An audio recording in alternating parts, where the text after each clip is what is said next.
Voilà, alors merci Monsieur Nollet d'être présent. Alors vous êtes le responsable, on l'a évidemment vu, des relations extérieures du groupe S. Donc ça va être très intéressant de vous entendre à la suite du ministre de l'Emploi sur le même sujet. Après le secteur public, voici l'avis du secteur privé. Il ne manque plus que le monde syndical que vous connaissez bien par ailleurs pour des raisons familiales. Donc je crois que vous maîtrisez parfaitement cette matière et vous allez nous parler de la nécessité d'une approche pragmatique et différenciée des ressources humaines dans le monde des PME. Monsieur Nollet, vous avez la parole. Merci à vous. Bonjour à toutes et à tous, c'est un véritable plaisir d'être à la fois devant vous et avec vous cet après-midi pour ce magnifique événement dédicacé au monde de la PME et baliser ensemble les défis que vous vivez au quotidien. Ce n'est pas tout de dire que le groupe S, évidemment, son ADN, c'est la PME. D'ailleurs, la structure même de notre portefeuille le confirme. Sur nos 26 800 entreprises, 92,8% de celles-ci sont de la PME. Donc, notre portefeuille correspond pleinement au socle et au tissu socio-économique belge. Ce qui est important peut-être de rappeler, parce que peut-être que bon nombre d'entre vous, vous ne le savez pas, le groupe S a été créé sur base d'une idée totalement novatrice en 1939. Quelques employeurs brabançons, issus de la Confédération Construction Brabançonne, ont eu l'idée d'unir leurs efforts et de mettre sur pied un système de mutualisation de la gestion de la paye. Cette idée donc aura fait son temps puisque quelques années plus tard, à la sortie de la Seconde Guerre, lorsqu'il a fallu relancer l'économie, l'État belge a repris en charge ce projet, a créé le secteur des secrétaires sociaux qui est un secteur porteur de l'économie et a également donc lancé le processus de relance de l'économie sur base de différents axes, dont le prélèvement à la source. Alors quand on parle de gestion de ressources humaines dans les PME, c'est clair que nous prônons évidemment résolument une approche pragmatique et orientée solution, et d'autres que nous le font d'ailleurs également. Mais nous essayons en tout cas de nous démarquer d'un certain monde de la GRH qui est plus enclin quelque part à se mouvoir comme des consultants ou des experts que comme des accompagnateurs et des prestataires de services qui sont finalement des partenaires qui visent à aller chercher dans toute décision de la valeur ajoutée. Alors quand on parle de gestion de ressources humaines, il y a quelques spécialistes ici dans cette salle, il y a des ouvrages de référence qui font date, ils sont d'ailleurs toujours d'actualité. On définit la gestion des ressources humaines généralement en illustrant le tout par une petite figure, un triangle. 60% de la base de ce triangle, c'est l'externalisation de la paie et la gestion administrative du personnel, ce que bon nombre d'acteurs secrétaires sociaux font avec excellence, supportés d'ailleurs par des logiciels très puissants et performants. Les 20 autres pourcents concernent ce qu'on appelle les fonctions RH dites opérationnelles, ou le soft iShare. Je ne vais pas toutes les énumérer ici, mais on parle de l'évaluation, de la sélection, du recrutement, de la formation, de la politique d'accueil. Et donc finalement, toutes ces matières RH opérationnelles constituent, si vous voulez, un tronc commun qui est d'ailleurs identique pour le monde des petites et moyennes entreprises, le monde des grandes entreprises. Et puis il y a les 20 autres pourcents de ce triangle, où là, ça peut être éventuellement le libre cours de certains DRH, chefs d'entreprise, sur des questions qui peuvent être utiles, qui peuvent générer de la valeur, mais qui peuvent là aussi en détruire.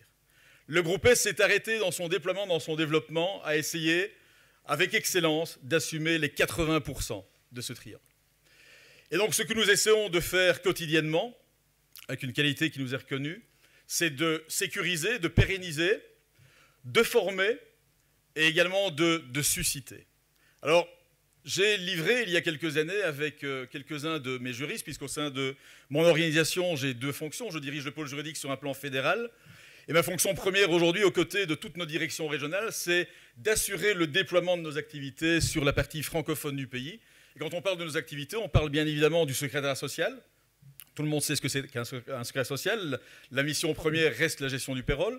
Et puis, en périphérie, pour des questions aussi concurrentielles intramuros dans le secteur, on a développé toute une série de lignes de métiers de support en matière de GRH. Nous avons également une caisse d'allocation familiale, une caisse d'assurance sociale pour indépendants, dans laquelle nous avons aussi amené de l'expertise, de la guidance en amont et en aval des projets, des starters, des indépendants. Et puis nous avons également des guichets d'entreprise qu'on co-gère avec en partie la Confédération Construction, qui reste notre partenaire patronal historique, et les chambres de commerce wallonnes.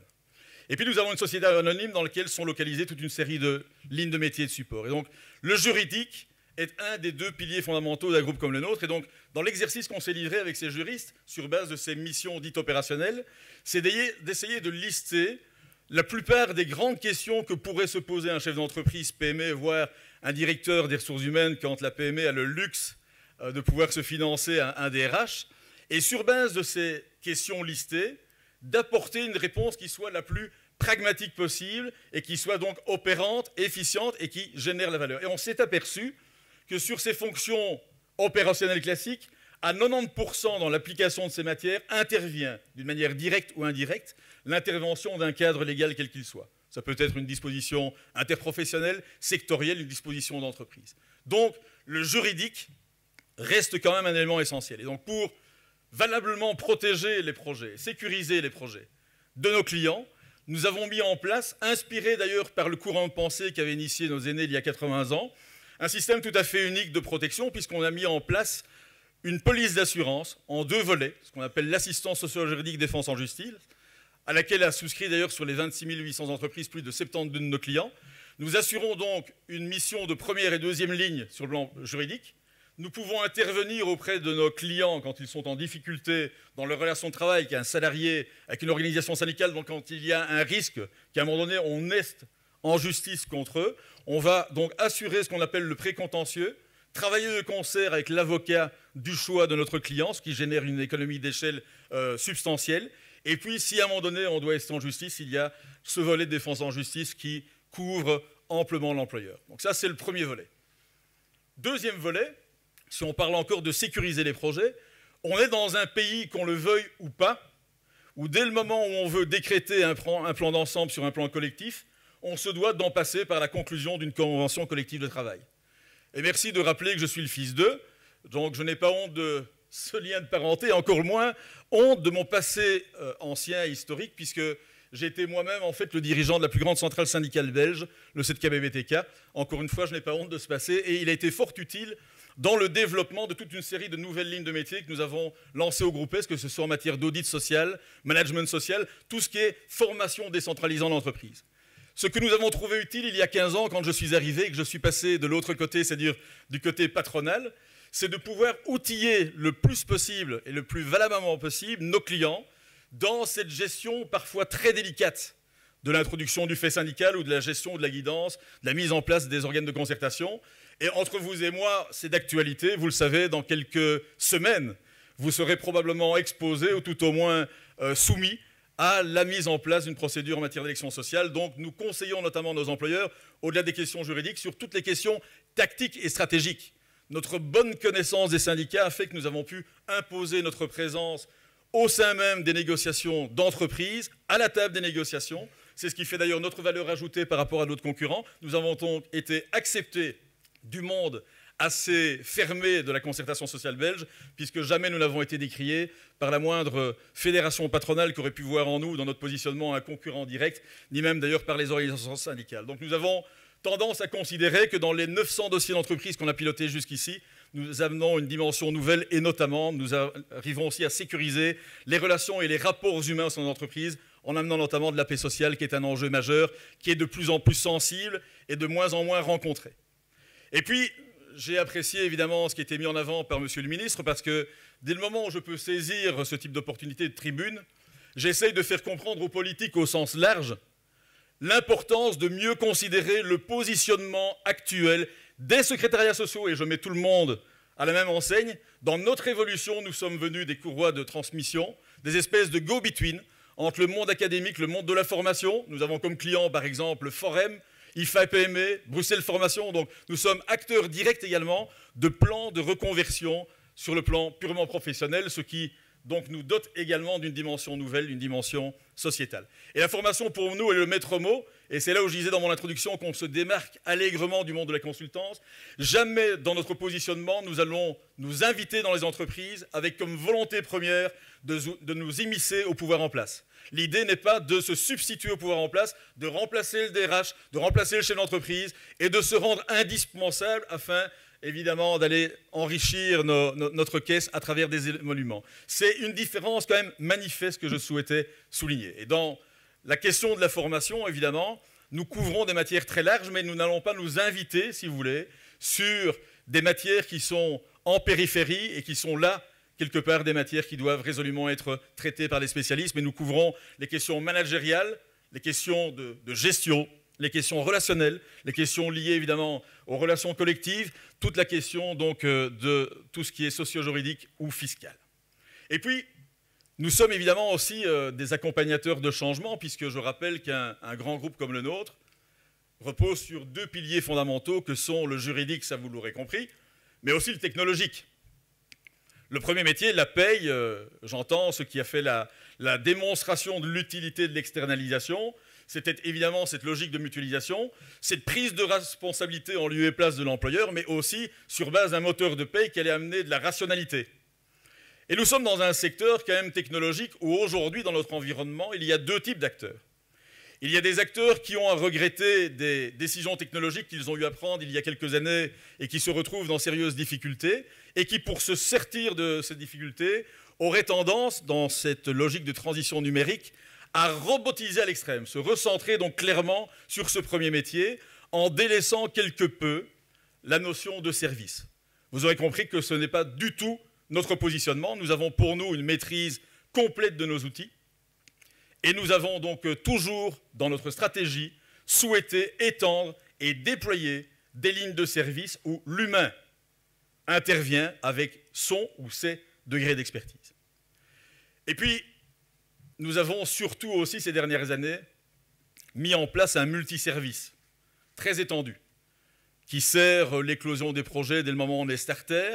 Vous savez qu'en Belgique, c'est un drame. Les derniers éléments statistiques qui ont été livrés l'année dernière sur l'ensemble des projets lancés par les starters l'année dernière, du 1er janvier au 30 juin, en région bruxelloise, 92% de ces projets ont périclité. Donc quand à un moment donné, nous amenons de l'accompagnement à travers du conseil, des outils de guidance, une réflexion d'ensemble en amont qui peut éviter, je dirais, à celui qui a la bonne idée, le bon projet, d'aller vers un écueil. Là aussi, quelque part, dans notre mission de base, nous arrivons à sécuriser, à rendre des projets en expansion, qui sont souvent d'ailleurs derrière générateurs d'emplois. Et puis la transition numérique, je veux en parler parce que, évidemment que c'est un enjeu majeur, évidemment que quelque part, on doit mettre le focus et on a une vocation, mais aussi le politique, à devoir accompagner ce mouvement en essayant d'éviter le moins possible qu'il y ait trop de gens qui se retrouvent à un moment donné au bord du chemin. Je vous donne juste à titre d'exemple, un exemple quand même qui est majeur et parlant. Nous avons sur les 26 000 entreprises, il y a maintenant plusieurs années, il y a 10 ans de cela, commencé à décliner certains de nos produits informatiques en version web. Et évidemment, par nature, la première impulsion qu'on a essayé de créer, mais sans contraindre nos clients, c'est d'inviter nos clients tout au moins à accepter demain une fiche de paye digitale plutôt qu'une feuille de papier, pour des questions écologistes évidemment. Mais aujourd'hui, au moment où on se parle, 8 ans plus tard, seulement 52% de nos 26 000 entreprises ont accepté le format digital. C'est aussi une réalité. Et donc, en disant cela, je dis que le digital, évidemment, est à prendre en compte, mais le comportement des gens et le niveau d'adhésion des gens est fondamental. Donc, je crois que nous avons une mission pédagogique aussi, fondamentale pour assurer ce type de transition. Et puis, je terminerai, pour faire très court, par vous susciter peut-être un petit peu d'intérêt. Nous avons, au-delà de notre multiservice qui couvre encore une fois les indépendants, les starters et le monde des entreprises en général, nous avons commencé en tout cas à développer toute une série de lignes de support qui interviennent et qui viennent au profit de l'humain dans les entreprises, mais de l'humain dans son fonctionnement. Et donc la mise en adéquation des contingences privées avec les exigences professionnelles, les questions liées à la mobilité, les questions donc liées et impactantes au bien-être, c'est-à-dire la nutrition, le fait de pratiquer du sport, feront partie demain de nos lignes de développement. Je vous en remercie. Merci, vraiment merci Monsieur Nollet de nous avoir éclairé par rapport à la question des ressources humaines et vous avez abordé notamment la question technologique et les aspects digitaux.